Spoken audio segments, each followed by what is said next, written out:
Hello,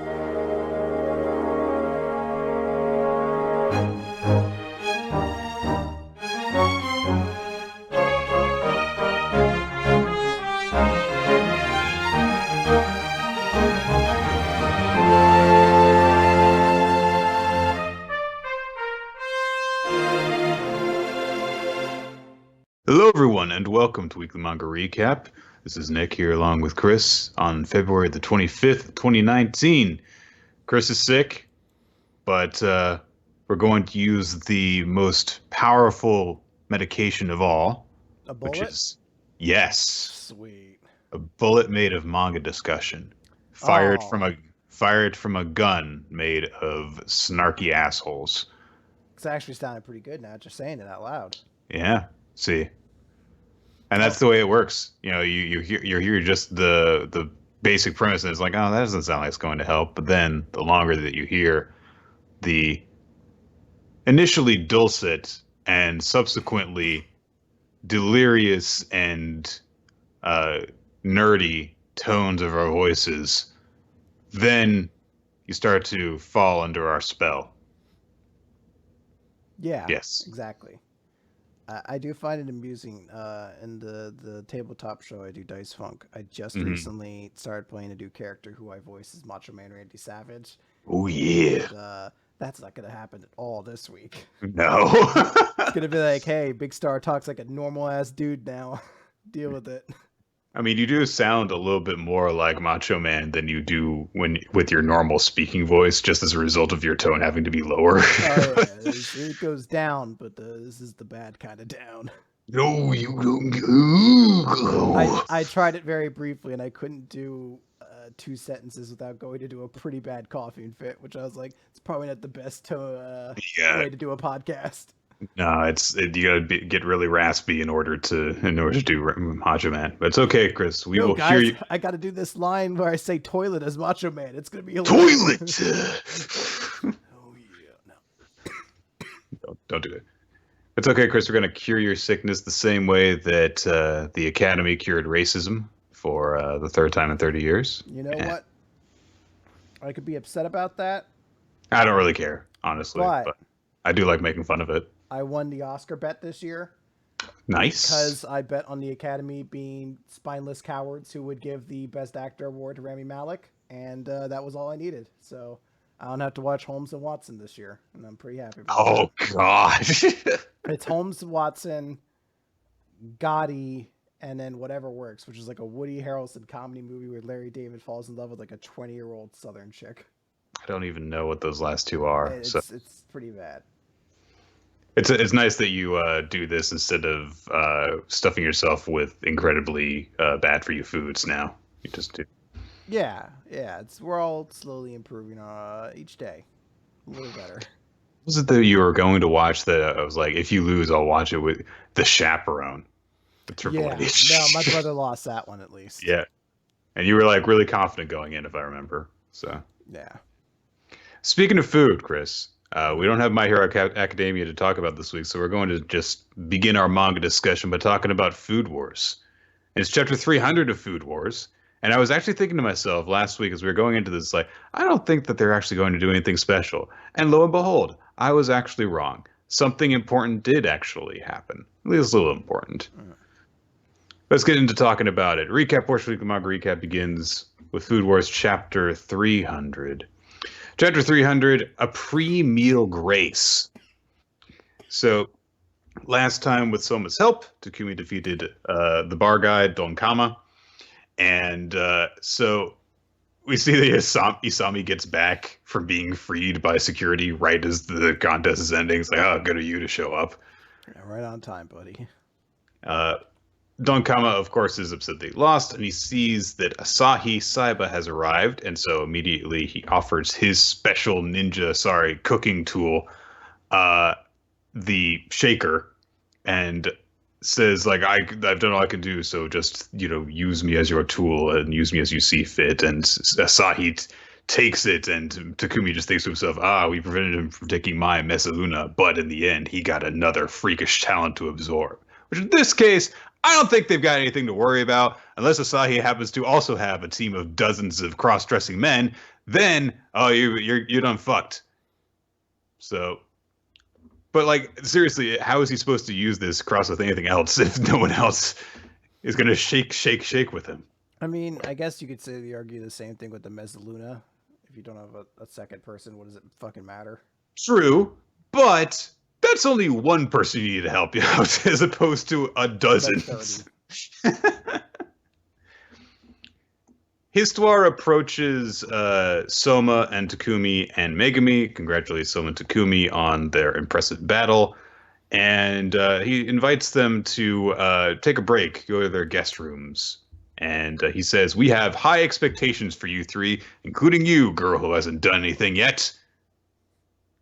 Seriously, I thought that this chapter might be about Megumi for a second when someone says her, but no, it turns out no, she's still got nothing to do. So. They do have something about like the tournament has no need for the likes of her, and I was like, oh, is this like it's gonna target Megumi because they don't think she's worthy of being in this tournament? But it's like, nah, it's about Erina. Megumi will fucking show off one match, she'll lose, and she'll be out. We see that that's the conversation that takes place between Une and the Bookmaster. The Bookmaster says, yes, the tournament has no need for the likes of her. And we find out what this means a little bit later after Soma has gotten to sleep some. Takumi and Megumi and Isami, who apparently have not all changed at all. They just, I guess, stayed up this whole time. Whatever. They say, like, there's been a change to the brackets from yesterday. And so Megumi's like, yeah, here's the problem. When we woke up, someone updated things, but it was only to Miss Erina's block. And he looks at it and sees that basically the bracket is, Erina in the middle and then one opponent after the other without them having to face each other in between. So she's got something like 6 or 7 opponents in a row that she's got to face, and they're all fresh. Remarkably unfair setup. Erina destroys them one after the other, or at least she destroys the first 3, 5. I forget how many they say. They specify 3, but it's presumed she takes on more. Yeah. Also, one of the girls that has her clothes torn off had a motorcycle helmet on. Good for her. A lot of characterization we got out of them. She presumably rode a motorcycle, or at the very least, thought the motorcycle helmet looked cool. Oh, I hope she had like an entire motorcycle style of cooking, where she drove around like a tiny kitchen on a motorcycle. It's like a giant mixing bowl and rides around in the motorcycle on top of it. Like wheelies the bike into the mixing pot and then different motorcycle riding techniques actually accomplish different things. And that after she loses, she has to hand her motorcycle in. He's like, I don't have a license. He's like, I mean, I just got a shaker that requires 30 other people to use, but somehow this motorcycle is still the most impractical talent you could have given me. He tries to like do his crossed knives pose thing. It's like, oh, he's got a knife in one hand. He's like, lift the motorcycle in the other. All right, I'm going to lay on the ground and you just tilt the camera so it looks like I'm doing this standing up. Everyone's going to be super impressed. Everyone's going to think that I'm so muscular. So Soma gets pissed off at this, not because he thinks it's unfair for Erina, but because it's unfair that she gets to cook a whole lot and he doesn't. So he goes to see the bookmaster. But when he gets there, Erina is already there confronting her. And Takumi and Megumi and Isami all catch up as the conversation is taking place. And Erina, says, like, why did you do this? I know that you were the one who changed the brackets. And the bookmaster just says, like, well, it's my tournament. Yeah, I did. In order to see my greatest wish fulfilled, I have simply arranged things so that the ones I find most suitable are more likely to win. That is all. And so Erina says, yeah, I see. You've given up on all traditional chefs. You only want to see tournament between the Noir and their talents. But of all the freakish talents on display, there is one in which you have the least interest, which is the divine tongue. Am I correct? Mother! Oh, no. Yeah. So, at this point, the bookmaster's like, all right, yeah, get the blinds out of the way. I mean, it's kind of pointless at this point. So Une lifts the blinds, and we see it's Erina's mother, Mana Nakiri, who has a very, very like traditional Japanese look to her. She's got fashioned eyebrows, the kind that are just like at the very tips of her eyes, and she's wearing a kimono. She's got a fan, and she looks very kind of kitsune-ish, I guess you could. So, Aaron is like, "Why don't you answer my question?" And I was like, "I don't really feel like it." So Aaron says, "Well, then fine. Watch what Machu wins this entire tournament. I'll show you what my divine tongue can do. Good day, mother. I mean, bookmaster." And she storms out, and of course, immediately discovers the people who are listening in, and then just is like, "All right," and just walks off. And Megumi says, "Wow, she seemed really mad." And someone says, "She was mad, all right, but that's not all." And that's the end of the chapter. So what do we think of this development, Chris? I mean, it's not a huge shock. There was really only a limited number of things that the bookmaster could be that would still be shocking to us as readers.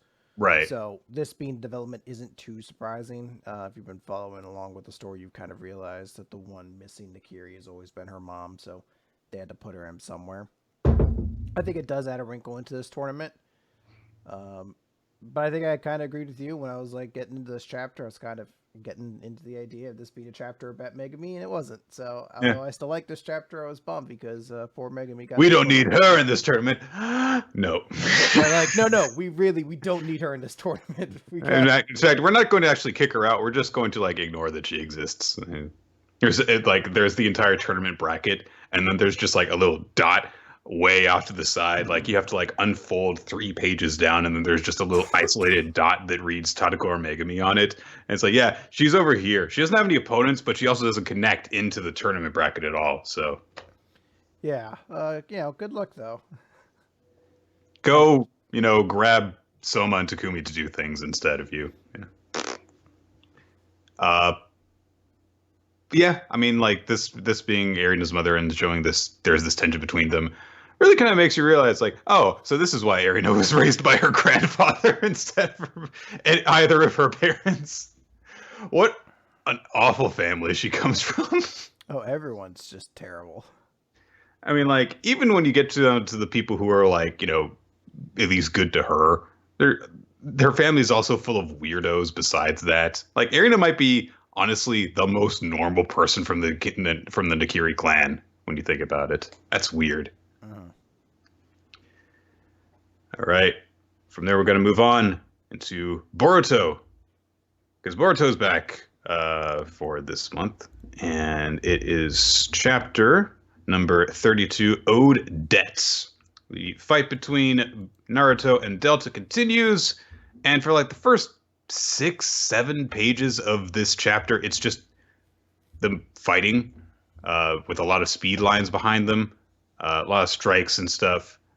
Eventually, at one point, Delta unleashes the extension ability of her legs and tries to like stomp Naruto, and he uses a lava-style version of the Rasen Shuriken to blow her legs the fuck up, and then she just regenerates the bottom of her legs. And Naruto realizes, if I destroy her arms or legs, she'll just regenerate them. So I need to attack her torso, but if I hit her head on, there's a good chance she's just going to absorb it.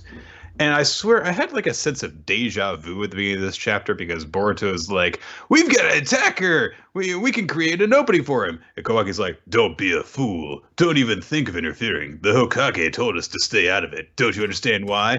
It's because he's in control and we'd be getting in the way. And Boruto's like, but he's been on the defensive. You're ignorant. He's the one in control now. Like they're dancing a complex dance or something.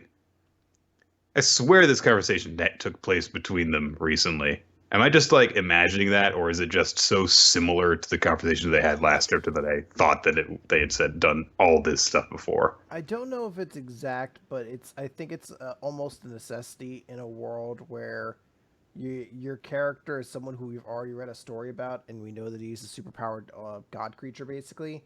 Mm-hmm. Whenever he gets to fight, you kind of have to explain, like, all right, so you can't just win immediately because the story's boring then. So he's not going to win. So why, like, what are these characters who are standing by on the sideline going to do? And they kind of have to talk to themselves to be like, we can't get involved because we'll just interfere with things. I can't remember if this exact conversation chapter before, but I do feel like it happened to some extent recently. Mm. Maybe not with this, but with not Konohamaru. Maybe it was Konohamaru when he fought against Ao. Ow, yeah. Maybe. Yeah, maybe. I don't know. It all does kind of blend together at certain points. Delta uses her very essential, super powerful attack, which is eye beams, which Naruto has to dodge. And Kawaki starts info dumping, saying that not only are the eye beams super destructive, but they counter regenerative powers. The cells of any body part that are hit get completely obliterated. Even my bodies or the Hokage's healing powers probably can't repair the damage. So Naruto's like, yeah, but you have to burn up a lot of chakra in order to do that, don't you? And she's like, shut up. I gotta just hit you once. And they fight some more striking, more speed lines. And Naruto looks like he's gonna do okay.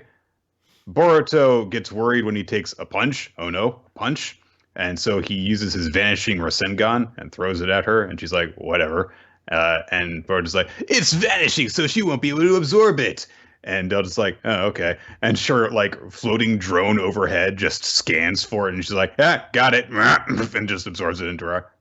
And that's it. And then she's like, anyway, I've got an idea. And she just goes and punches Boruto in the face and grabs Himawari. It's like, why didn't you do this earlier? She grabs Himawari, throws her up into the air, like finishing cinematic style. And launches her eye beams up in the air. And Naruto is like, I've got to go and save her. And she's like, yes, this will guarantee a hit. And there's a burst and explosion. And Boruto's like, oh no! And Kawaki has jumped in the way and absorbed the blow with his arm. And he falls to the ground. And everyone just kind of like stops. And they're like, oh, Delta, you shielded me and Hima. And Delta's like, why would Kawaki do such a thing? Anyway, I'm just going to stand here and let them talk. And she does. Yeah. And Kawaki's like, if the Hokage loses, we're as good as dead, so I had to do it. But I'd say we're even now in terms of that vase, eh, Boruto? And Boruto's like, you idiot, this is no time to even be thinking of that. And Delta's like, you're bastards! I'm getting really angry! And that's the end of the chapter. It's not a bad chapter. The fighting didn't do as much for me this chapter as it did before. Maybe only because the paneling isn't particularly very conducive to like making the fight exciting. It's a lot of just like large block panels where stuff's kind of happening, and the panels don't really guide the movement particularly well.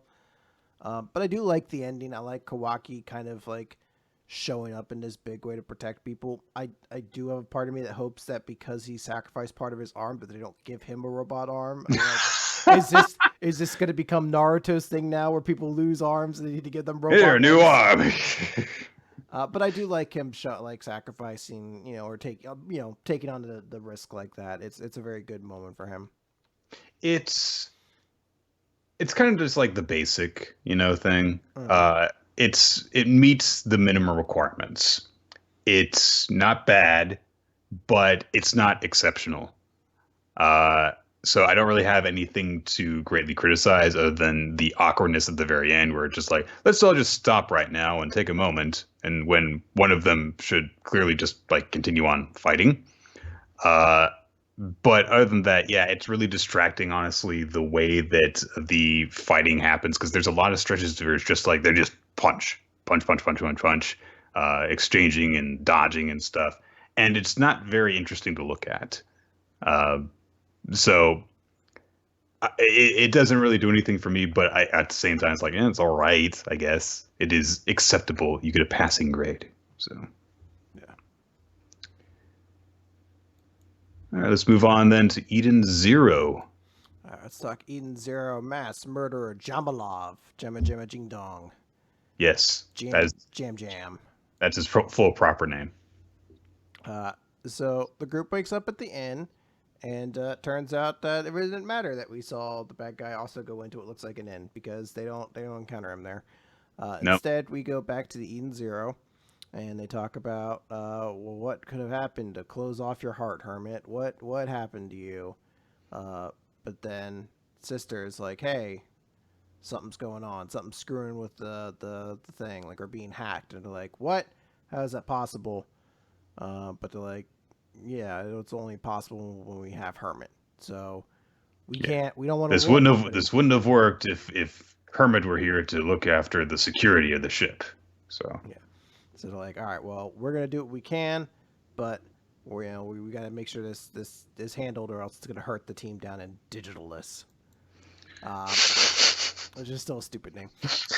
Back at Digitalis. Digitalis. The group's heading up a road. Shiki starts talking about how he wants to fight a monster, and a big monster shows up, and they're like, ah! A monster. But then it's a good monster. He's actually, he talks about how he's not a bad monster. He's actually a good one. He's an event boss, but you're only supposed to fight him only to find out that the gem that he was holding was something he used to protect the townspeople. And then he gets really upset because he gave away spoilers. But then Weiss is like, who did really care, you know? And then the big monster starts sulking. Yeah. Weiss, you asshole. But the big monster man tells everybody, he's like, oh yeah, you watch out because there's big trouble going on there up in north. It's the rumor the mass murderer Jamilov, Jammy, he's appeared in Krista, and he kills everybody, NPCs or players. He's a real bad dude, real bad amigo. You sound so thrilled by this explanation. It's super compelling. So they're gonna go to the town because they're gonna go get a member of her crew. They say that she's there, so that's where Hermit is. So they're heading out towards that town, and they get to Krista, the city of crystals. So I mean, it feels pretty obvious. Just name's Krista. You're probably the city of crystals. Let's see. Let's see. We are. What's an important facet of our town? Let's see. We've got a dock, so we're the town of Dokas. Docks. Or Doctopia, if you've just felt even less creative. Or docks, like DOX. We got a lot of docks, so we're docks. I just want to note the characters right now have traveled to Krista in the land of Digitalis. The digital world. So they walk by, they see some person whose face is like kind of glitching out, and then they kind of like disappear as a scythe rips them in half. And shocker, it's Jammy, and he's like, "Bwahaha." I don't know. I get the feeling that Hero maybe read Goblin Slayer or something recently, and he really wanted to like get in on this because we find out that Jammy is just the biggest asshole. Like, pretty much. There's no like layers to it at all. He's just a supreme cock. I'm a sadistic monster. Like, I only like killing female NPCs because their cries really do it for me. And then the guys I just impale on a giant spike and wait for them to die. And I have a program that keeps them from blogging out, so it doesn't matter. Even if they die in the real world, because if you die in the game, then you die in real life. That's the rules to Digitalis and how it works. And then Shiki's like, no, how could you do that? He goes on for, it's like 6 pages of Jammy, really. This is my entire character. He really gives just everything. I'm Jammy, the chosen one. And what he does is actually the really big dick move that asshole PCs do, which is that he like uploads a virus into all their systems, so you have to read the character profile that nobody reads after you've written it, and so he's like forces them to read like all 5 paragraphs of his character, and they're like, "Oh my god, this is so uninteresting," and then he kills them. Yeah. And he name drops that he works with the Draken Joe, who, Nick, I don't know if you've heard, he's one of the Eration 6 Galactica, who are a band of fighters so strong they're said to be able to crush entire planets. I bet they're super cool. But Shiki's like, nope, I'm not going to let you get away with this. And then we cut over to Hermit, and she's like, Maybe machines do have hearts, but humans don't. Boom, hard credits. Next week. Kingdom Hearts. Oh yeah, that should have been probably the end of one of the Kingdom Hearts trailers. Maybe machines do have hearts, but humans don't. Cue Utada Hikaru. I don't have a ton to say on this chapter. No. You know what? In a series that exists at the same time right now as Lation, which seems to be pulling from actual real life things. It's weird that you would go to a digital MMO and be like, there's a huge conspiracy, and not pull anything from the real life conspiracies and stuff like that are in MMOs. Like, not like the real evilness that's existed in those, or not even evilness, but like the real like horrible things gamers have done to fuck with that, like the whole plague in World of Warcraft back in the day, where they were like catching a disease from a raid boss, then teleporting back into town and spreading it to everybody, and it just wiped servers and shit. Like, I've never heard of this. it's a crazy story. There are people who basically just wiped entire servers in WoW because of it. Wow. But there's nothing in here. It's an evil dude who shows up to be evil. I kill people in a very inefficient manner. Yeah. And he's so irredeemably evil that it's like, I don't know. I don't feel anything. I don't even necessarily want him to get beat, because I don't particularly like anybody in this scenario that much. Well, yeah, and it's like I don't care enough about what he's doing to think like, oh, this guy's an asshole, because it's just like, all right, he's so edgelordy that there's no like impact to him. If you were gonna make him like even like a commentary on this type of player, because there's some player playing this guy, maybe it'd be kind of cool. But I feel like there's not gonna be anything like that, and this is just what we get. Yeah, he's bad because he kills people. Okay. Yeah. All right, we're gonna move on then to Warden Higuma. It's chapter 9, Kitsune Part 3, and so in the last chapter, Higuma had come across the Kitsune who is in fact possessing the girl that we were introduced to last chapter, the girl who has a crush on him. And so we have actually there is a similarity, Chris, between this chapter and the chapter of Eden Zero, because a good chunk of it is dedicated to the motivation of our villain who just like wants to kill people. That's their motivation. Yeah. Guess which one does it better? I'm gonna assume the one that's not Eden Zero. Yeah. So he, whatever, the Kitsune goes on a rant about how people always make such a big deal whenever a baby dies. It's like, wow, okay.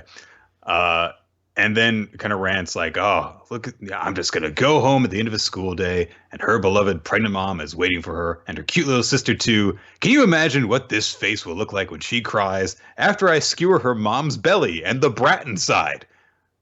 Well, okay. That's a little extreme. So Higuma summons some of his tools in order to fight. The two Bunreisha are coming down to help out. It's a weird little thing, because at first he's talking to Ayaha on the phone, and then like 2 panels later she's just there. I guess the idea is that she was in transit and hanging on to the bot thing. I forget what his name is. And I think that she was like flying with him or something like that. It's hard to tell because she like falls down. I really don't know what happens. They were on the phone and then they're just talking in person. It's very confusing. But they're in the same place now. They show up at the scene where Higuma is fighting the Kitsune, and the Kitsune is mocking him because it's like, hey, all you have to do to stop me is just, chop off an arm or a leg. But as it is explained to Ayaha, is like, see, if he does that though, he would hurt Muramachi, because Zaiju are powered by life force. They harm the living and the dead just the same. They're not like Abunreisha's Hellblades, which only harm spirits and don't actually harm physical bodies, which seems like a flaw to me. Like, I don't know why you can do one and not the other, but whatever. I guess it's literally just intrinsic to the source of power that they draw from. So basically Higuma has to actually exercise the spirit first using a weaker Zaiju, and so Ayaha's like, all right, well, we've got to help then. And so they're trying to figure out when they can go in to help out. Meanwhile, Higuma's fighting on his own. The Kitsune is ranting at him and basically says like, "You're having a really difficult time, and that's the problem with mortals: is that you are always torn in so many different directions, trying to protect so many different things.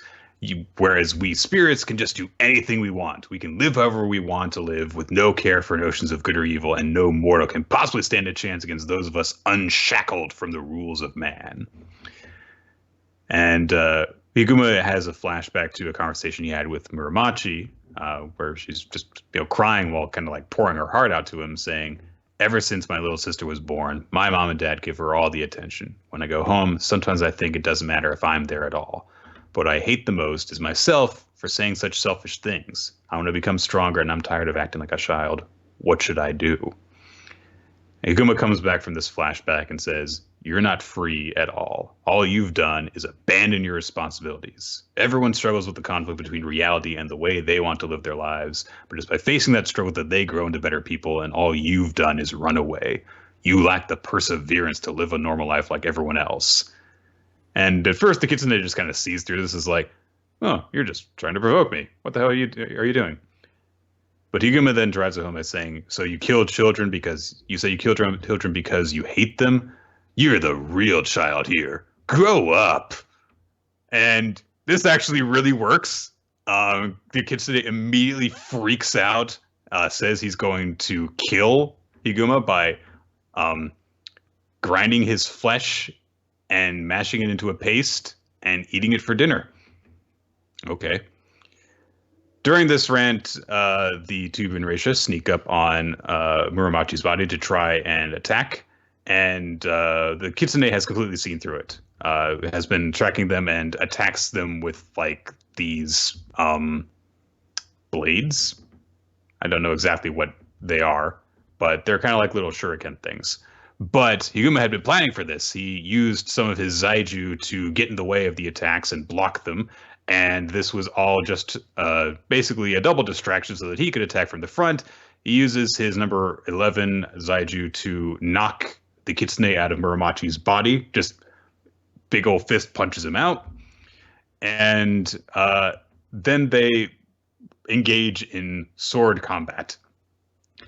And while they do so, Higuma remembers the conversation he had with the Demon King Enma earlier, that if you keep this up, you're going to face the fugitive spirit's cries of anguish. And, then you will realize that without exception, all fugitive spirits are pitiful. And while they're fighting, he has the Kitsune gets more and more demonic looking, freaking out more and more, crying out, "How can I ever repay you for sharing your wisdom? Enma's lackey is here to show me the truth. How virtuous and noble. You say I lack perseverance, but you don't understand. Nobody like you, no boy, no child, girl, adult, anybody will ever understand my pain." And the Kitsune has transformed from the boyish-looking figure into a taller, more womanly looking one with long hair. That's where the chapter ends. So the past couple of weeks, we've been talking about how Warden Higuma, and I've been like, I'm kind of worried that this is, just going to peter out. But this chapter I actually really, really like. This, I've said a few times before, gives me very much like early Bleach vibes. And this definitely kind of like embodied some of the best of that. This heroic character who has the proper moral standing to look at a somewhat complex villain motivation, be like, that is absolute bullshit, and I'm going to stop you. And that's it. Yeah, I could dig it. Gives you something more to care about. Mm-hmm. And, it helps that the person that he is trying to save is someone that he does have a personal connection to. So he has a personal history with them, as opposed to, this little girl, I made a promise to save them. So. All right. Neolation. All right, let's talk Neolation. Process 10, the spice of the match.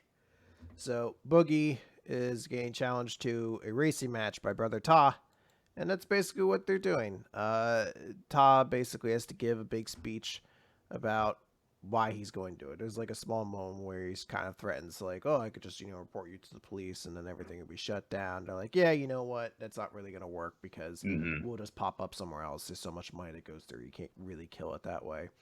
While that's happening, Neo looks at Boogie's car and sees it has the Gavaldon patch on it symbol, so he gets really excited. Dun dun dun dun dun dun dun dun. Sorry. Oh, Brock Lesnar. Here we go. Yes. Brother Top puts up the temple that he works at. It's actually his family's temple. I imagine it's a dreamy ad where Daigo's sister even came to see him there. I don't know. It's a thing. But yeah, that's a flashback, not a dream. I don't know. It's tough because I don't know. He's kind of a weird dude. So in my mind, I assume that he believes he has such a strong relationship with her. So even in his fantasies, he can't bring himself to confess to her. Yeah, I think that's his reality for some reason. Okay. So yeah, that's the challenge. He's like, "Hey, I'm betting this, and I have everything to give right now, so I have to defeat you, or else it's just gonna keep going tomorrow and the next day and everything else like that." So Boogie gives this whole big speech. He's like, "It's gonna be such a great thrill. It's gonna be great. So let's go to the top, honey." And you're like, "I always forget you have braces on until I see these sorts of shots." But then Neo says, "Hey, I'm gonna be hanging along when we join in, and I've got a question for you. So what's up with that animal symbol inside of your car?" And Boogie kind of has this look where he's like, "Where are you?" And Neo says, "If I win, I'll answer your question, and if you win, you answer mine." So Boogie gets more excited because he's like, "Ooh, this means you're somebody else who's got a wicked beast inside of you." And we see a big crow behind Neo, and then a big, almost kind of like ragdoll like creature with like the comedy mask, like stapled onto it. I think that it's in two halves. I think it's comedy on one side and tragedy on the other, because you can tell it's bisected down the middle. It very well might be both. But it's a cool visual image. I like that. Also, his name is Boogie. Do you think that Oogie is supposed to be Oogie Boogie? Yeah. It's a very real possibility. I definitely am all for it.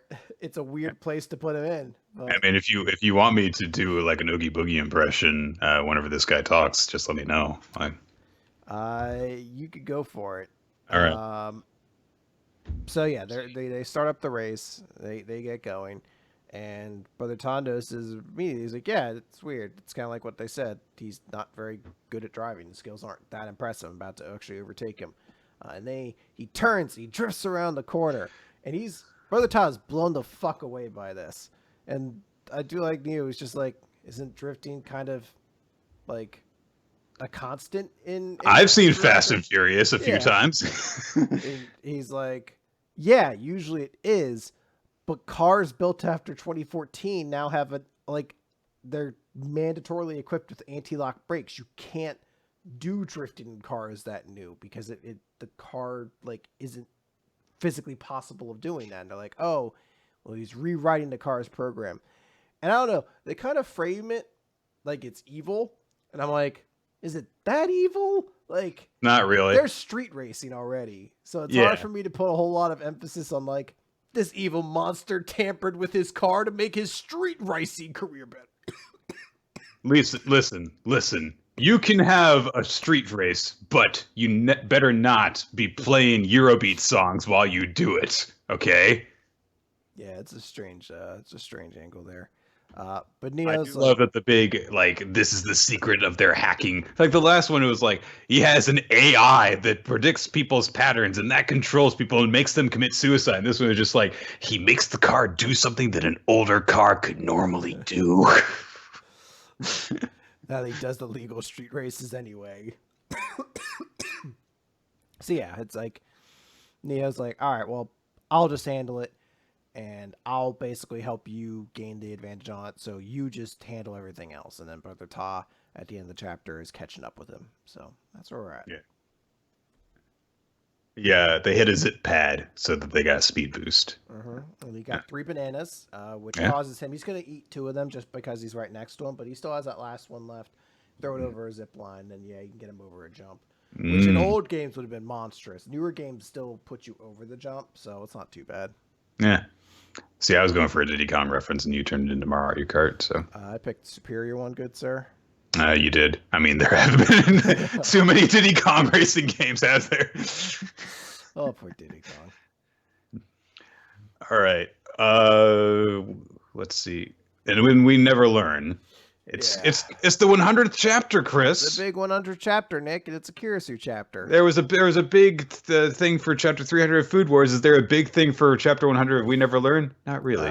Kind of, potentially. Not. It seems like the big thing is going to happen in a later part of this mini saga. That's going to happen instead. So. Well, of course, with the 100th chapter, though, it had to be a chapter focusing on the most popular character in the series. Yes. For some reason. No, so no, it's not even close. It's We Never Learn, question 100, The Ice Flower Dances with X at Twilight, part 1. So they start with a video that's about Kirisu, talking about how she, went from being a crazy great figure skater to now being a teacher, an educational fucking word, professional, whatever the fuck you call it, counselor, I guess. Yes. And they're like, oh, hey, I wonder why this is all popular. Kirisu really doesn't give it too much of a fuck. But Kimiko? No, what's her name? Mizuho? Is that the little sister? Miharu. Miharu's there, and she's like, oh, yeah, mom and dad have been watching it over and over again.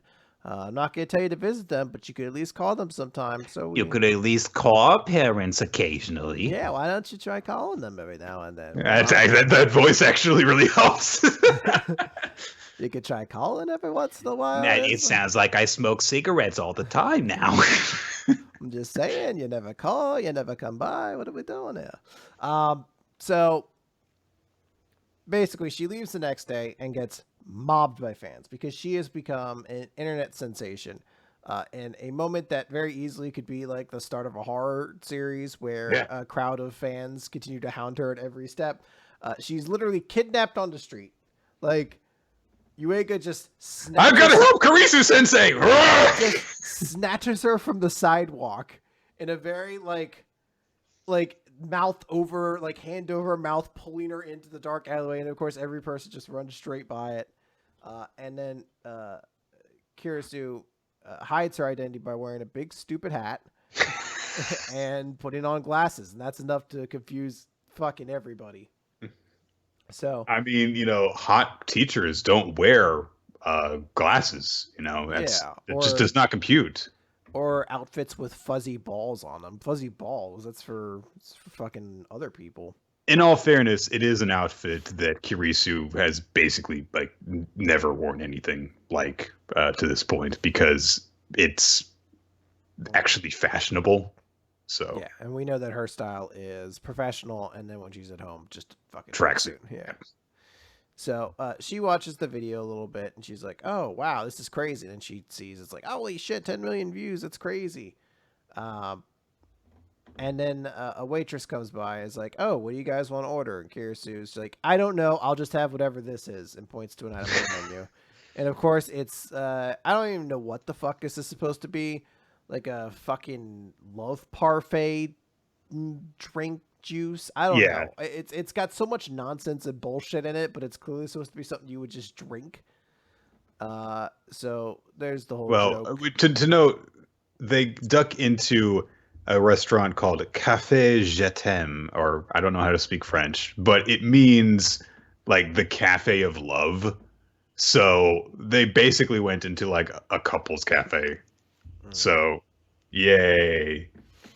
So, also, apparently she's just like, I'll just drink it myself. But then two bitches behind her, like, is she seriously going to drink that whole thing by herself? She's like, fine, sure. It's like, yeah, so there's the whole thing that they drink it together. And she's like, you forget about it. Never mind it. You just forget all about it. Miharu calls and is like, bad news, they found your apartment. And again, this is where the horror story comes Who back. doxed Kirisu? Where she's like she should be screaming out of horror, like, oh God, They found out. Don't come back. Find a new life somewhere else. But she's like, you can't come back to your apartment for a little bit, I guess. Yeah, they'll just give up after an hour or two. Yeah, you need to wait for your 15 minutes of fame to flame out, and then you need to wait until back to your house. You need to wait until the stars go down. So she's like, ah, shit, I guess I need to find a way to kill some time. I don't really know how to do that. So Yuga's like, I don't know, what if I take some time and hang out with you? So they go to like a vending machine, or not a vending machine, crane game, and they're playing that. And they're they go bowling, of course. Kirisu's perfect at that too, which is weird because I always assumed that I guess it's everything athletic she's talented at. Well, however, before that, they established that she's actually having a really difficult time with the crane game until they push the button together. So apparently she's not perfect at everything. I do like the detail later on that when they go clothes shopping, she's like, ooh, a new tracksuit. Yeah. So eventually they're sitting on like the side of a road and like one of those like little grassy kind of inclines. And Kirisu kind of brings up like, hey, I know that you're going for an education degree. And he's like, yeah, kind of what's happened. And she says that I can't condone it. You put so much work into everything, that VIP recommendation, you're throwing it all away based on the fleeting emotion. I can't really support that. And Yuiga's like, you had more fun today than you expected, right? And he says, whether or not something's fun or the right choice, ultimately you don't know for sure until it's over. And knowing that, I decided I wanted to be true to how I feel. And flashback. We see a flashback with Kirisu, basically having that exact same line repeated to her by someone else, some guy with his jacket thrown over his shoulder, because he's a very cool dude. He's a cool teacher. Yeah. He's a very cool dude. Do you think this is supposed to be Yuiga's dad? Possibly. I mean, it's not unbelievable if that's the case. Because he looks like, he's dressed professionally and stuff. It could very well be like a teacher because she's dressed for school. She's, wearing the high school uniform that is for Ichinose Academy. And we know that Yuiga's father was like a teacher. So it's entirely possible, since she went to the same school as him, that maybe he taught her at some point. Yuiga's father did. Now, I could be entirely wrong because we, have never really gotten a good look at Yuiga's father. So this could very well just be just someone completely unrelated. It could be her own father for all we know. Yeah. But that would be an interesting connection. It would be. I'm assuming it's not her father since she seems to be estranged from her parents. Mm-hmm. And this seems to be like a powerfully motivating moment. Yeah, someone that she like admired as a kid. So we're gonna see. But yeah, then Yuiga kind of wakes her out of it. Miharu calls, is like, this is it. And she finds out that the ice skating company that Miharu works for says they saw the video and they want her as in Kirisu, to join the show. They're going to make her an offer so she could join. She could go do her figure skating dream again. Indeed. Kirisu hangs up the phone and she says, I don't know what to do. What should I do, Yuiga? Mm-hmm. So I guess we're going to find out. Also, Miharu is kind of a bitch during this bit because she's like, you're going to be such a hot commodity after this. You'll have no need to continue this meaningless path as a teacher. Wow. Okay, just take a dump on my career path, why don't you? See, this is why I don't want to see Mom and Dad. Yeah, I just don't want to see them because you're going to be nearby. When it's just you around, I could just like silently ignore you and hope that you die. When Mom and Dad are there, I have to pretend I like you. Yeah. Oh man, this was an all right chapter. I am actually really into seeing what's going to happen from this because it seems like Kirisu, as much as we see a lot of her, it's always her like just getting into embarrassing situations because the appeal of her character is that she's so straight-backed and freaking perfect about everything, and then she keeps on landing in these embarrassing situations that expose her incompetence about anything unrelated to teaching. And this is something that is more related to just her growth as a person, and the little sagas that we've gotten so far that have been, with Iruka and with Fumino have been really good.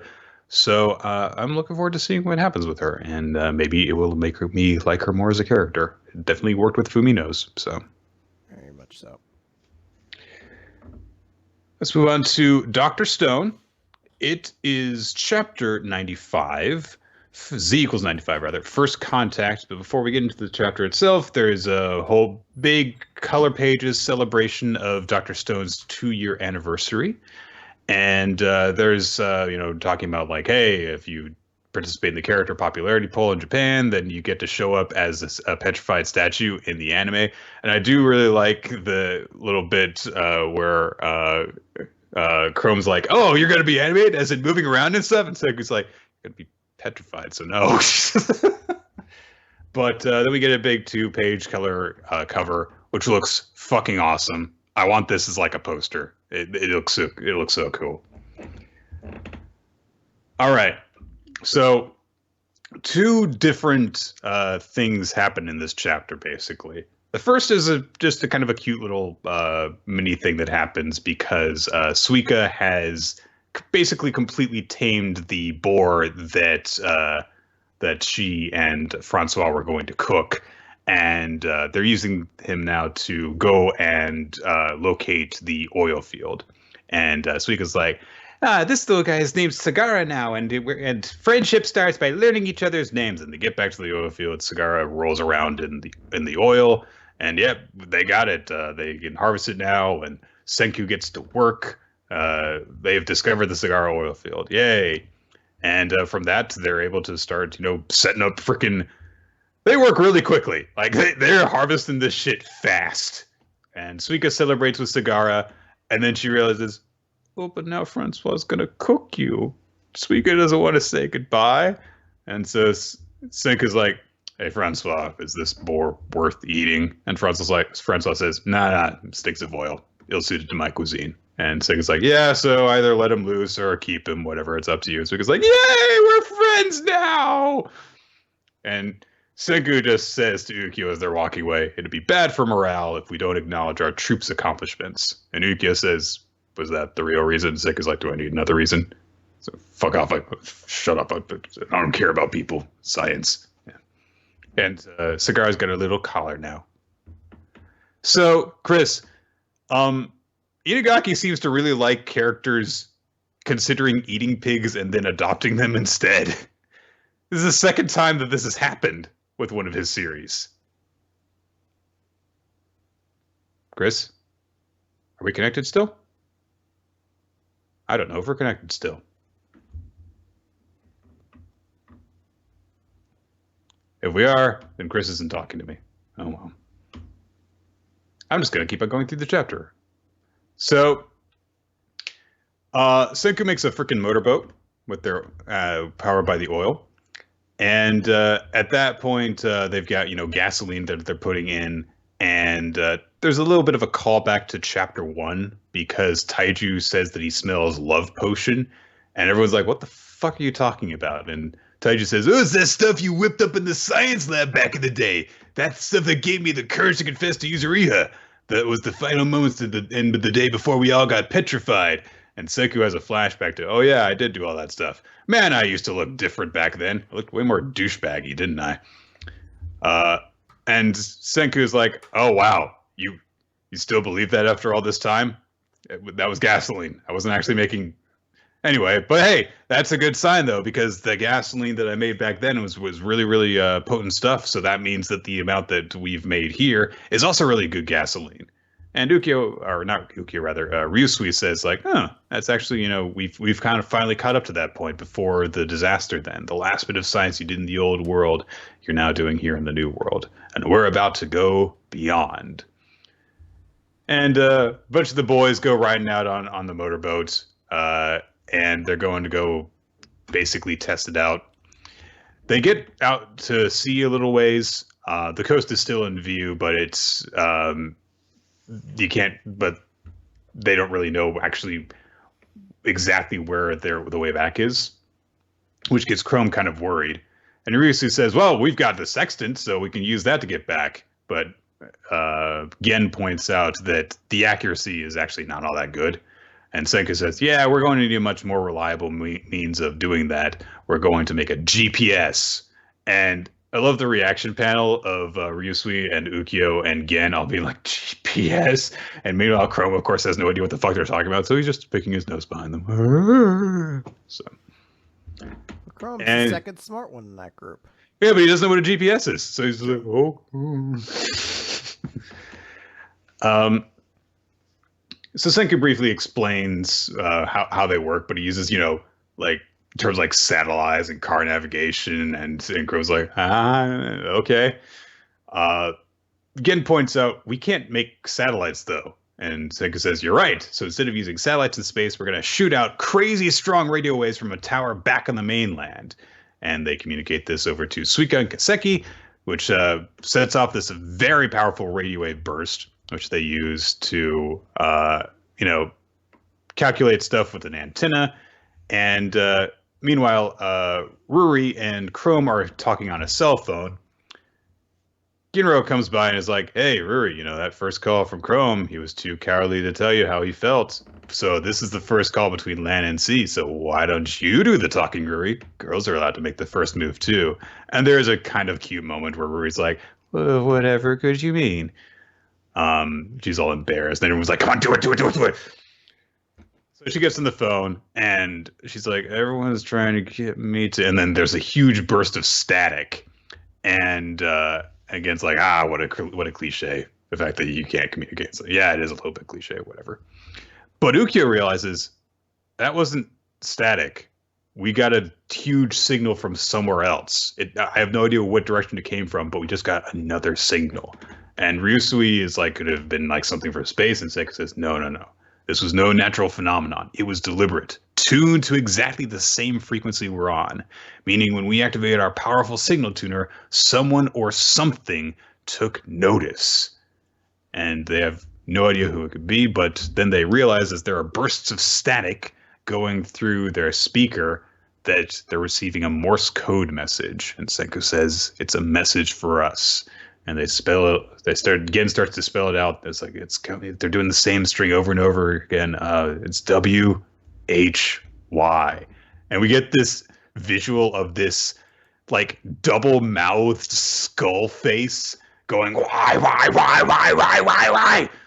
and everyone is freaked out except Senku, who's like and that's the end of the chapter. So happy fucking second birthday, Dr. Stone. I mean, it's a really great chapter to kind of like put a new like direction into for this little arc. This is almost like a horror movie, like how this kind of is starting off. But I do like it. Like this, like it started off like this very like simple adventure of like, oh, we're gonna drive around this boat. No, we're gonna have this little and cute Suika gets to adopt a little pig, just like Butabaros in Aishio 21. Yeah, and it's very sweet, and then it ends with this horrifying moment of like someone just screaming "why" over and over again. You're like, fuck, all right, yeah, like chill. It's caught my attention in a way that I desperately wanted. So. Yeah, what the hell's going to happen next? Yeah. And it also ties into what Ryusui was saying when they set off in the boat. Like, we've caught up to the point that we were at before. This is the next leg of our journey. And yeah, they've gotten everything set up so that they can almost at this point actually set sail. But there's an entire new danger or, opportunity, possibly both, waiting out there for them with something or someone who knows how to communicate via radio and via Morse code. So, All right. 7 Deadly Sins. It's chapter 301. Everyone's wish. Yes. So, last time, the Demon Lord is taking over Melodius's body.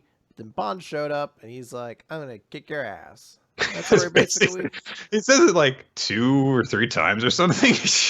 And that's where this chapter picks up, as the Demon Lord's just like, I'm sorry, did you say you're gonna kick my ass? And he's like, yeah, that's what I'm gonna do. And he throws Hawk over to safety, and King's like, hey, I know you're immortal, but like this guy's still too much. And And King yeah. Bond's just like, yeah, but I'm not immortal anymore. I resurrected Elaine, and there went all the fountain of youth. But he doesn't seem too concerned about this because he Nope. says it's time to kick him to the curb. But then the Demon Lord says this is the power of a god, and he unleashes a move that I don't know what it does. I don't know if it's his wind. It almost looks like a hurricane of blood that becomes like, based on the way the art's drawn, almost looks like it becomes like a fleshy cocoon.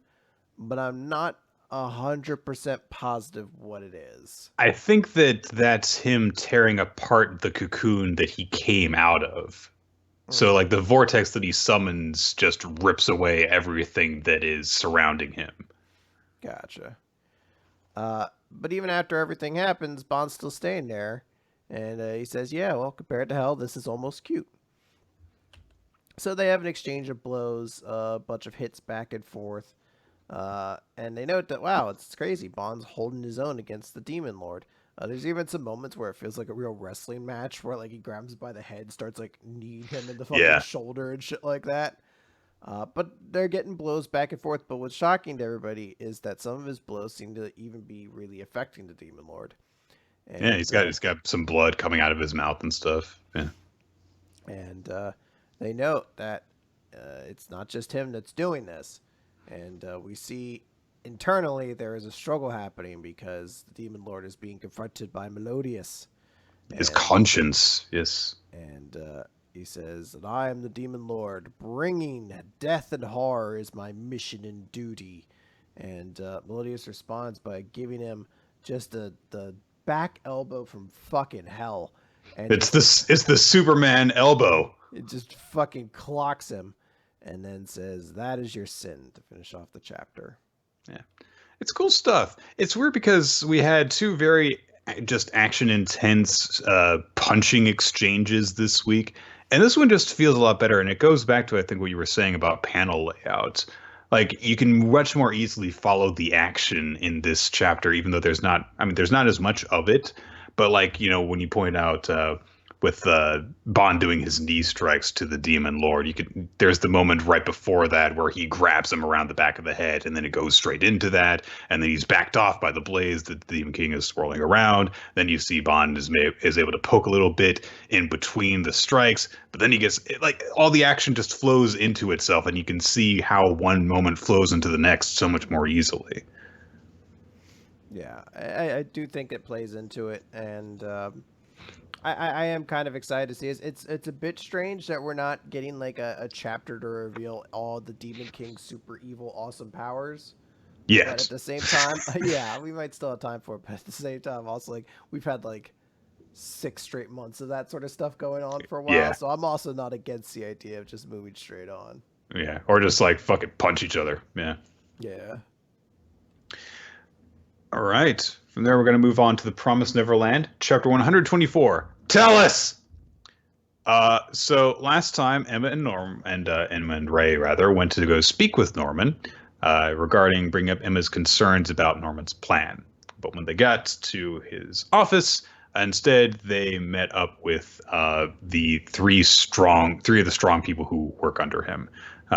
We're introduced to all of them. Vincent is still there, but also there is a big bulky guy with a crew cut and an X pattern in his hair too, named Sislo. And then there is a tall girl with a ponytail who keeps on eating legs of meat named Barbara. And they're all kind of like freaked out by them because Barbara and Sislo just kind of keep on.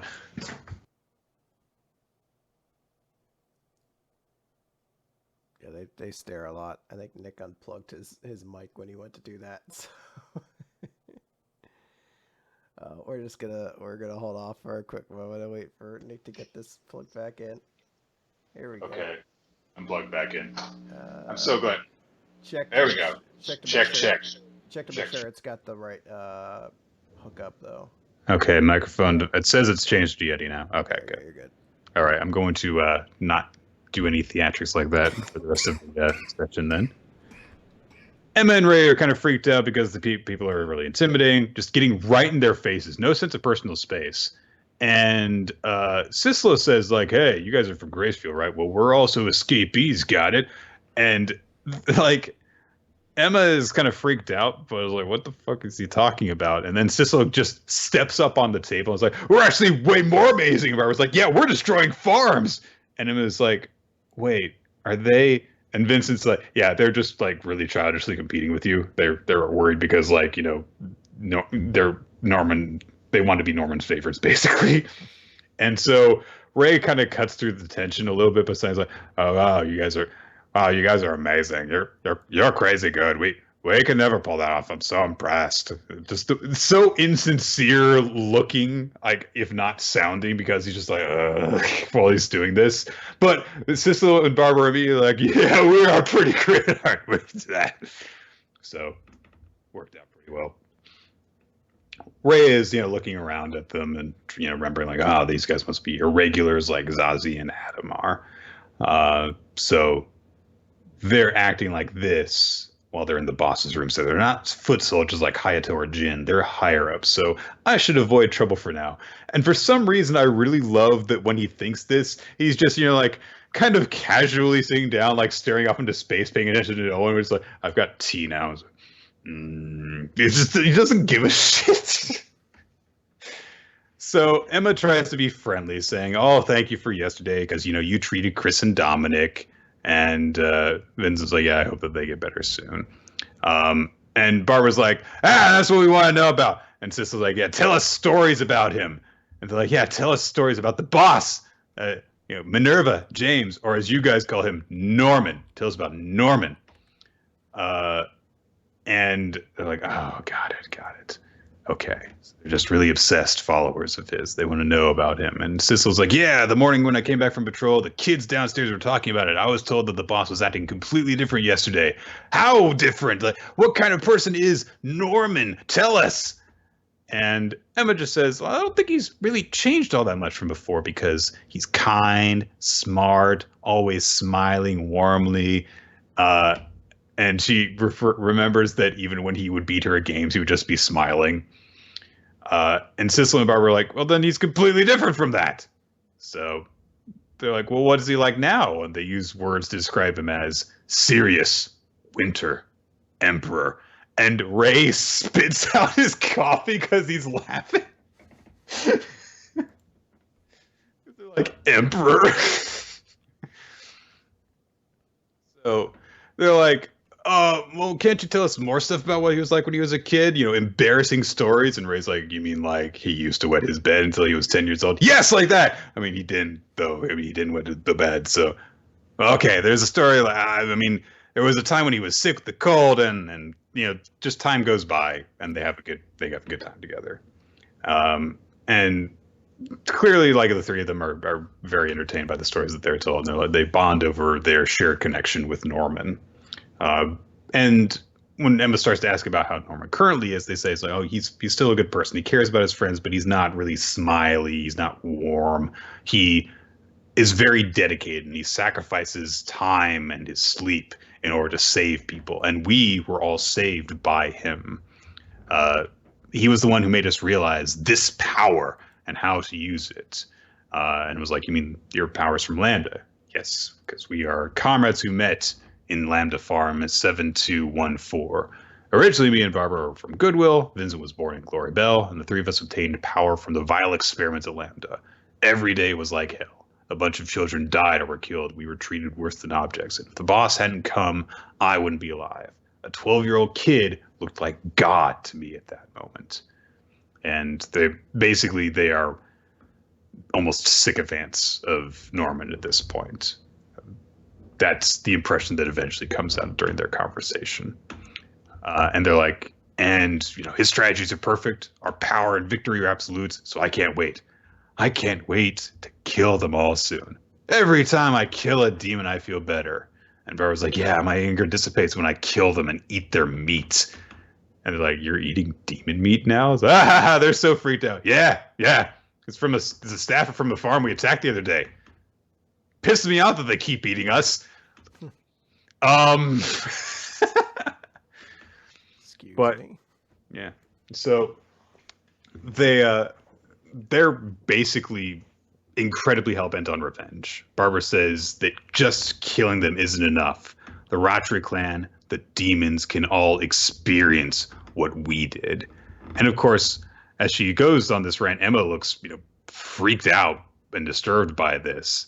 And Barbara's like, "What's with that look? You're not feeling sympathy for the demons, are you? Why aren't you looking happy? You were raised as food. Don't you think that, you want to kill the demons? Hey, you said you wanted to talk to the boss. It's not going to be something like changing his plan, is it?" And she starts, wrecking the table that she's standing on and ripping it up. And Sislow's just like, "Stop it. Stop it." But Vincent says, "Even if you were here to change the plan, it's too late to do so. There's no change. Boss has expedited the plan and started the operation this morning. Even if we were to go after him now, we wouldn't make it. By the time he comes back, no one can stop it. We went to go and see one of the pawns." And we cut over to where Norman is. He has traveled with Zazie, and there's also someone else there with them in a black cloak. And they're meeting with a bunch of demons. And Norman says he's come to form an alliance. Let's work together to destroy this world. Well, that's interesting. Do you think he's there to betray all of them and kill them all? Or I don't know. It's weird. It's gonna be a weird thing that he says, like, "Yeah, I'm gonna kill all the demons," and then he's going to work together with demons in order to accomplish whatever his goal is. It's entirely possible that these are demons who are going to be granted sanctuary or something. Maybe they just fucking hate themselves and other demons and want everything to end. Who knows? I'm sure we'll find out soon. I do enjoy that this chapter was a way to kind of show that Barbara and Sislo, making them look like weirdo kind of hangers on. Every panel of them is them with these big, huge eyes, being like, ooh. I do think this is the one chapter that if it wasn't clear that our interpretation of #Ray is different from the original Ray, because there is not a chance in the world #Ray would have gotten to the point where he's like, oh, they're just in a fight but trying to look cool, that #Ray wouldn't have immediately gotten into it, where they're like, "No, I'm going to do." Where they're like, "Oh, we fight off demons, we're pretty cool." And he's like, "I hold a gun once." I held a gun once. I'm pretty agile. I can beat Super Mario 64 in 5 minutes. I've done all the mirror match courses on Mario Kart 64. You're the losers. "Well, we only play Diddy Kong Racing here." It's like, "Oh, you assholes! You have no taste." You win this round. They're way more. They're. Oh God. So, yeah. Looking forward to what comes of this. It was actually nice to see tension building between Emma and people who are following Norman's plan without it happening with Norman yet. Kind of a good way of having your cake and eating it too, for the time being, until we actually reach that point. All right. What Black Clover, page 194, outrage. I have to remind myself what happened in this chapter. It's all about Charmy, Chris. No, that's right. It's all about Charmy. That's all coming back. So last time, Charmy went into the dark world after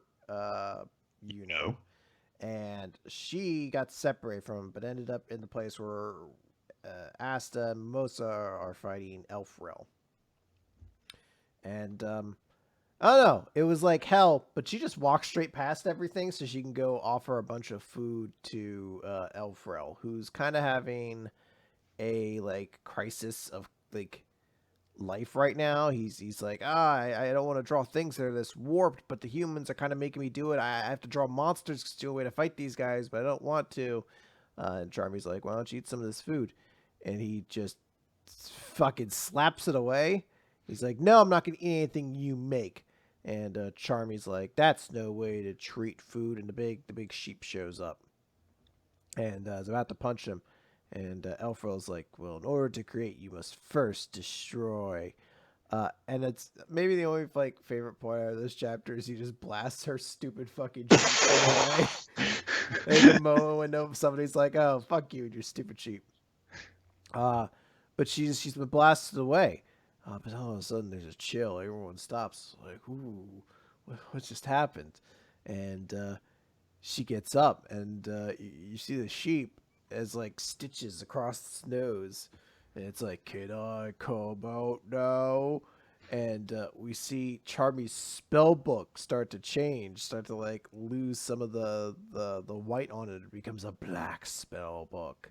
Well, one cover becomes black, the other is white. Yeah, and like and she gets up and she has an adult's body now, and she has a giant wolf behind her, and they're like, oh, "You're a human dwarf hybrid." And it's like, a dwarf? And she's like, a dwarf? Yeah. And immediately, like, this big whole, like, oh, her hidden dark side thing turns into a joke. Yeah, no one knew about this. But apparently dwarves are another race like elves, who I don't know what's supposed to separate them from anything else at this point. No, it doesn't really establish what exactly they are.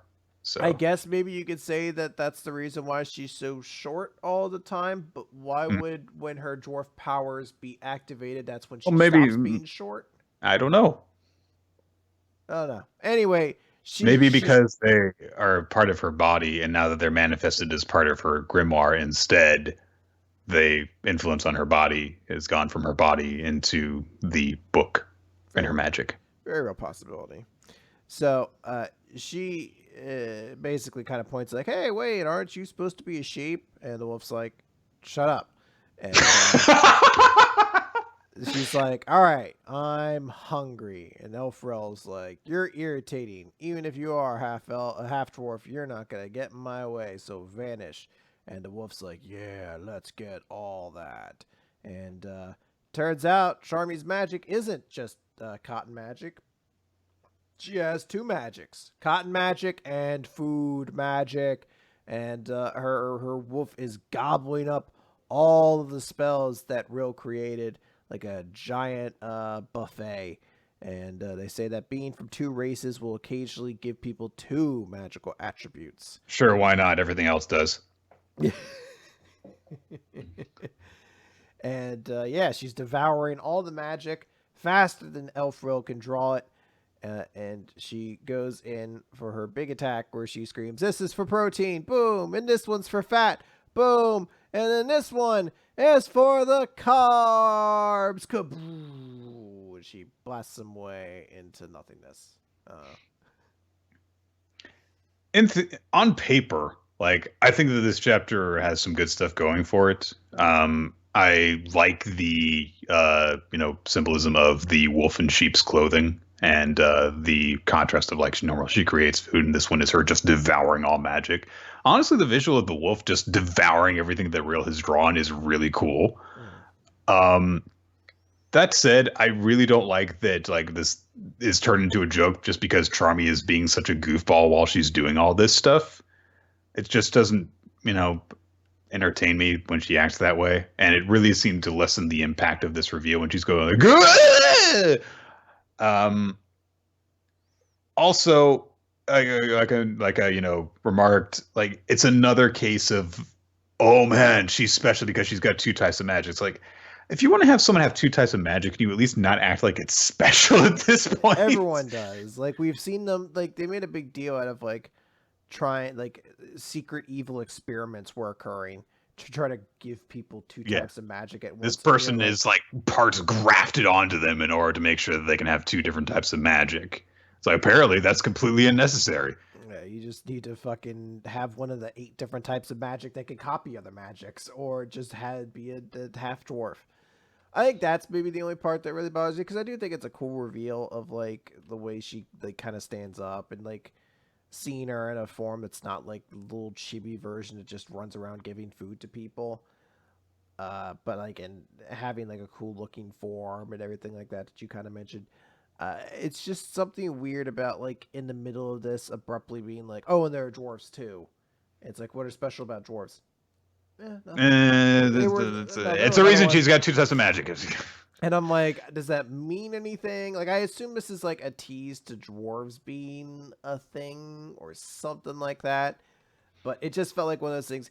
It's also one of those parts too where I'm just like, does every fucking member of the Black Bulls have to be super special awesome? Not that it's, I don't know, it's just one of those things where you're like, I start to have a problem understanding why no one took these people into their guild if all of them are like super Except mega Magna special. Slash. Except Magna Slash. He's kind of a goober. Yeah, he's like the one idiot that no one actually cares about. But like no other guild would ever take this. They're like one super powerful rookie. Just send him to the Black Bulls with the rest of them. Super powerful rookie, but they're an asshole. Yeah, no one wants draft an asshole with a ton of talent. Anyway, get on my team, you know. Yeah. So, yeah, I actually sent a tweet to Annalise this morning saying like, is Black Clover a parody of Shonen Battle series? And she's like, not as far as I know, but there are certain parts of it where I'm reaching the point where it sort of seems like it's a deliberate just gag on Shonen Battle tropes. You know, the idea that something is super special and then it just keeps on happening. A big transformation happens and then it's kind of made light of because the character is just acting like their old self, basically.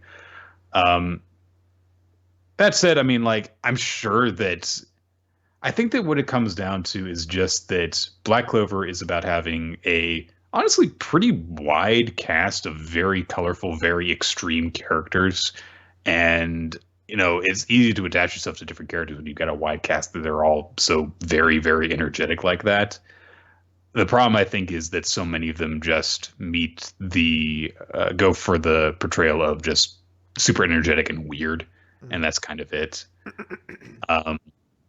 And if that grates on your nerves, then a lot of them act that way, but with different little quirks to their character, and that's kind of it.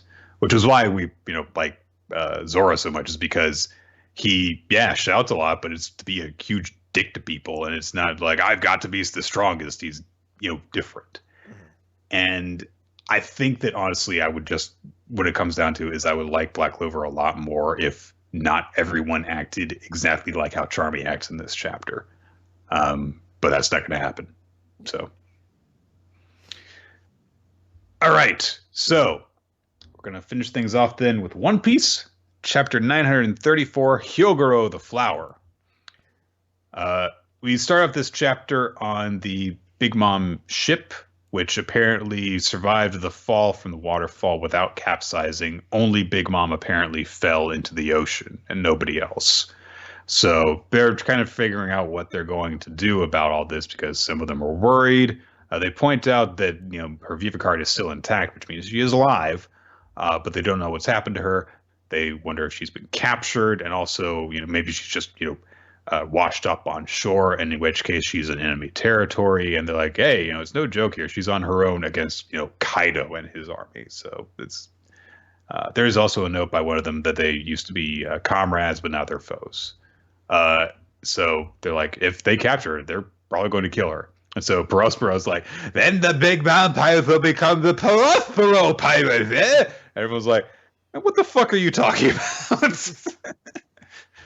We would have the captain would be Katakuri. He said, no, we operate on seniority. I just decided this just now. Well, now I do love that this guy is just like, oh no, Mom's dead. I guess I'll be the boss. What an asshole. But Smoothie is like, nah, mother's going to be okay, basically. We see that Chopper's group is traveling from Kuri towards Udon. They are briefly in communication with what's his fucking name? Hitetsu, the Tengu-looking guy. And he's trying to warn them. He's like, hey, no, what's going on here? Come on. What where are you doing? You can't go there.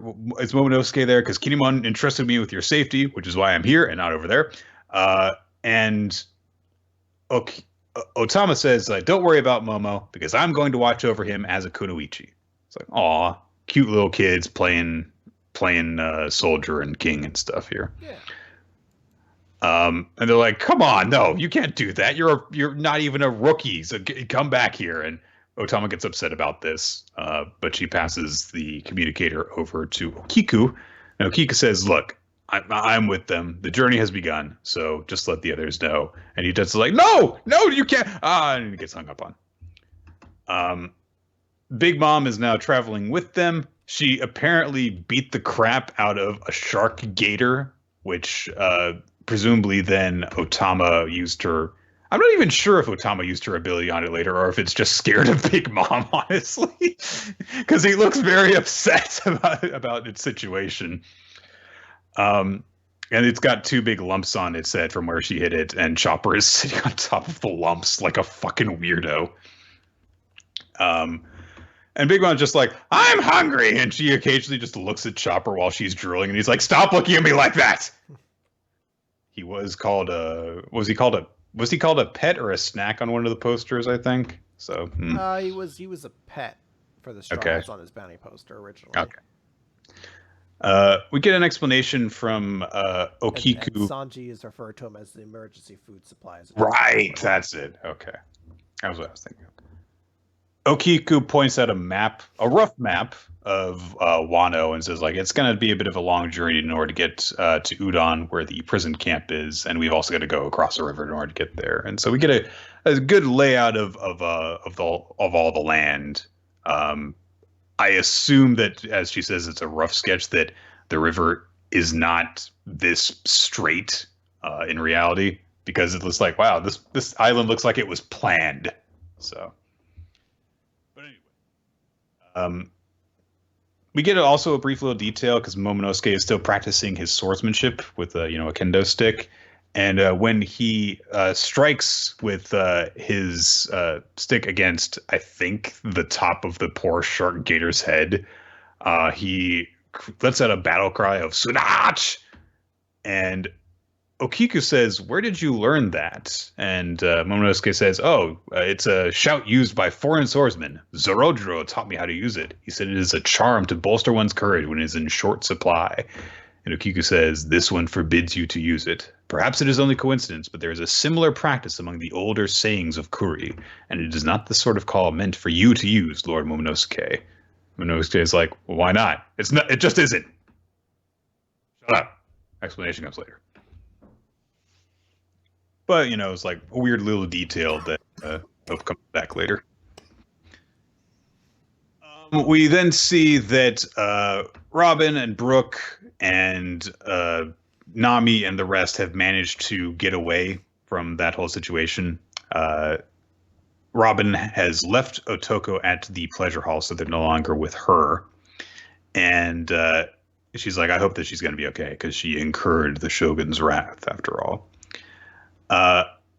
Nami says, when we go check on her, why don't we go check on her and then visit a bathhouse in town? I'm exhausted. And Shinobu says, well, we'll have to go in disguise. The baths and the drinking water are all under Orochi's control.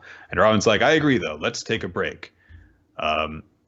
Robin is kind of being pretty hard on herself, because she's like, the only information I could glean, though, was Orochi's waking time on the day of the big battle, the contents of the offerings of the Shogun's procession, and will take to Onigashima, the feast time, Kaido's favorite food, his crew's hierarchy, the number of their men and weapons, and this goes on and on and on about all this stuff she learned until he's like, oh my god, he discovered so much.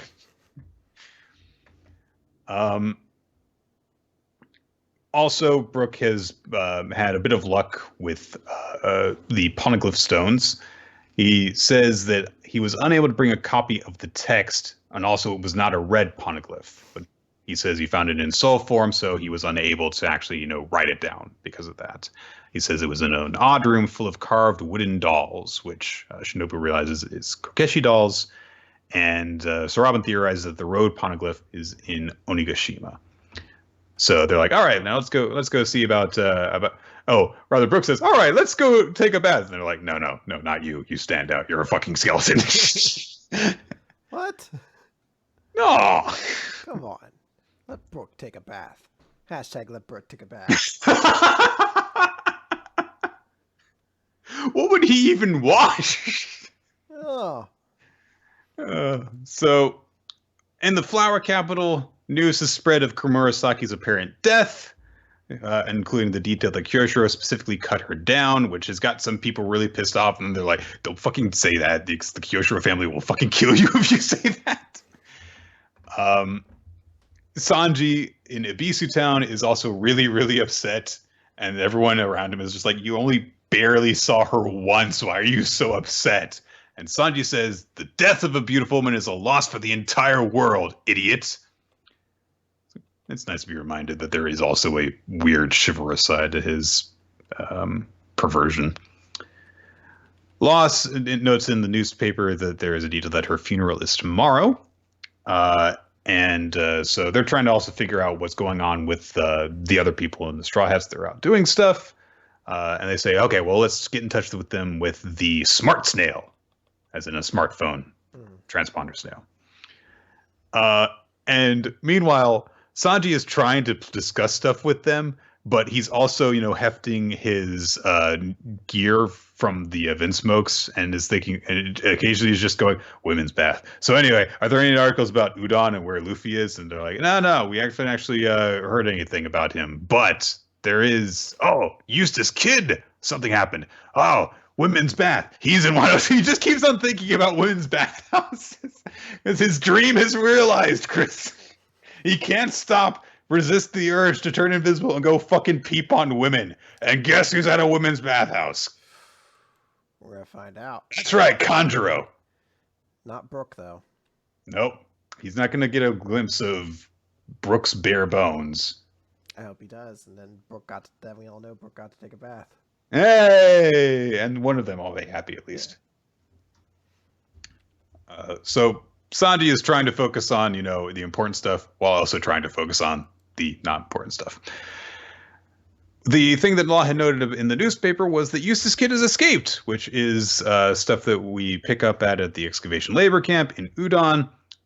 Luffy is, however, still in prison, having to work. He is being looked after by Alpaca Man, who is a gifter, who is, looking down on Luffy and spitting on him as he speaks because he's an alpaca. It's like, that's disgusting.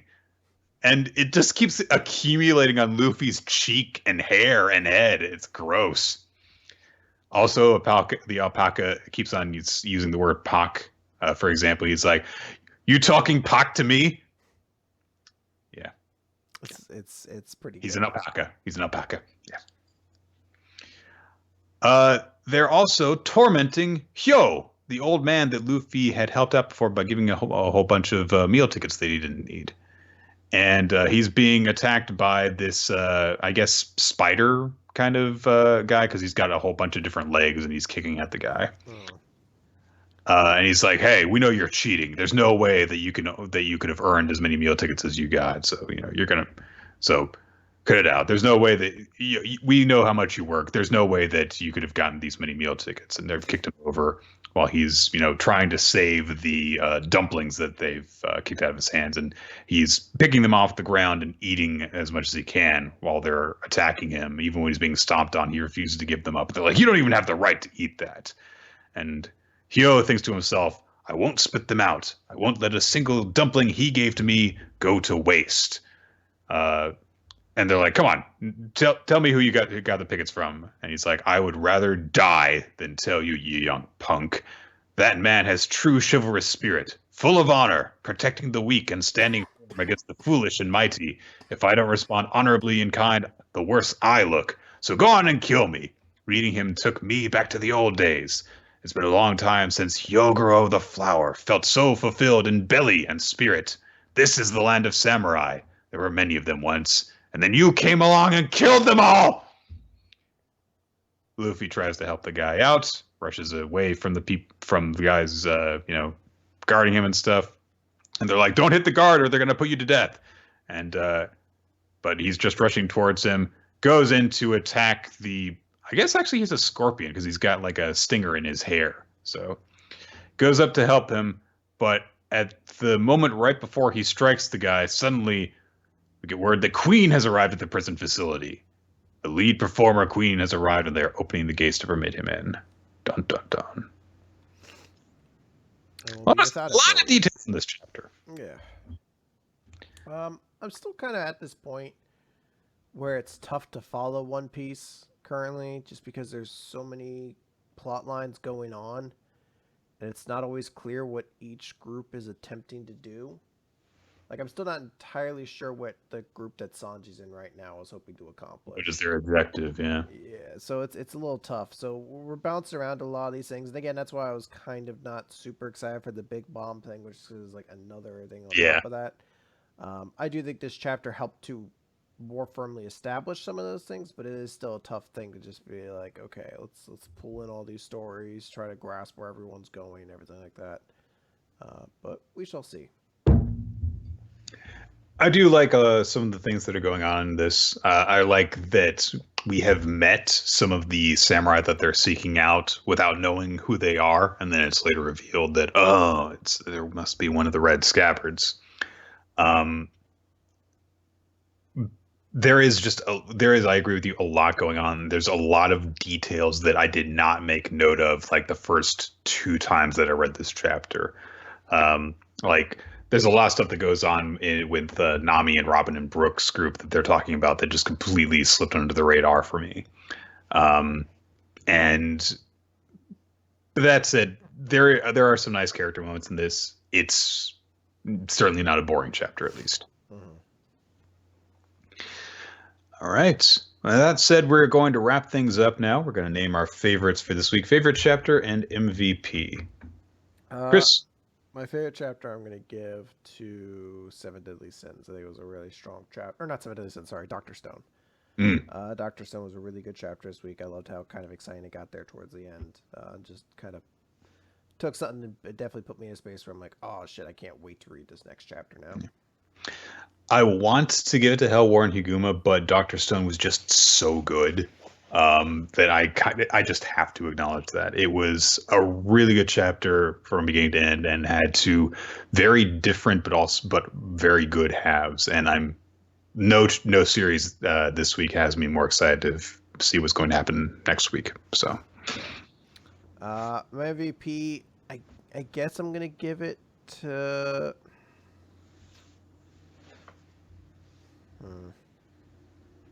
You give yours. I'm not sure on mine. I am going to. Sorry. We're all falling apart that was now. Bad. Disgusting. I am going to give mine to Ray because he just has some really amusing reactions to the stuff going on around him in this chapter. Just a nice little bit of kind of grounding things with, very straight-faced and reasonable reactions to the stuff going on around. Just like, I'm just not going to get into this while hefting up a coffee cup, spitting out his drink when they talk about how emperor-like Norman is, all that kind of stuff. So I'm going to give it to Charmy. I considered giving it to like Bond, but I was like, he didn't really do that much this chapter. He punched. Yeah, and even though I'm not crazy huge fan of her character, I do think it was a cool moment for her. And I should note that Charmy was the audience MVP, and the series of the week was a tie between Seven Deadly Sins and Dr. Stone. They were both very good. All right. Well, guys, that is going to do it for Weekly Manga Recap. We want to thank you for joining us. If you listen to the live show, and if you don't listen to us on the live show, we record the show on Mondays, usually around 7:30 p.m. Eastern Time. But we do sometimes need to change things up as well. Keep updated on that kind of stuff by following us on Twitter. The official podcast account is at WMAR Podcast. Your hosts are at Nick F. Time and at Rolo T. If you would like to listen to our past episodes, you can find all of our stuff in a number of different places. There's weeklymangarecap.podbean.com or on iTunes. We have a YouTube channel. If you check us out in those places, be sure to comment, rate, subscribe, all that good stuff. Help out the algorithm so that we can stand at the top of the hobby section and dethrone our rivals, the woodworkers. What else do I have to fucking say? I don't have my whole spiel in front of me. I'm doing this from memory, and I really should have it all memorized, but it's a very long spiel. If you have any feedback you want to give us, if you want to ask us questions for us to answer on a future episode of Q&A for the podcast, or if you would like to make a suggestion for us to read in the future, you can send that stuff via email to weeklymangarecap.com, and you can also put the recommendations on the appropriate chat in our Discord server, where you can also see the spreadsheet that Ninja X3i maintains with all of the MVP stuff, all the recommendations that we've taken, all the recommendations that are currently being requested, so that you can chime in and say, I want to see that too. All that stuff, very helpful for us to keep track of everything and find out what you guys want us to read. Special thanks go out to our Patreon supporters. You guys allow us to create bonus content for you guys to enjoy.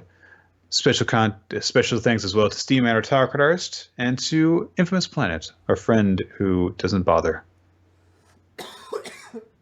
Can't be bothered. Can't be bothered. It's not that he doesn't, it's that he can't be bothered. Yeah. You know, I found myself starting to use that term myself now. Yeah. Like where I'm like, I can't be bothered. And I'm like, fuck. That asshole's in my head. He never leave. And then I'm like, the only way to get it out is to kill him. That's what I have to do. So that's how infamous he is. Stay tuned in 2020 when John Wick 4, where I'm the lead, and I just kill him from this planet, comes out. What did he do? Did he like kill your cat? And say, no, he just got a phrase in my head that I can't stop using. Nice. I can't be bothered to forget. Damn it, there I go again. He needs to die, and it needs to be painful. I need him to be bothered. This time, he will be bothered. Click, click. And then it cuts the credits. That's it. Bye. Oh.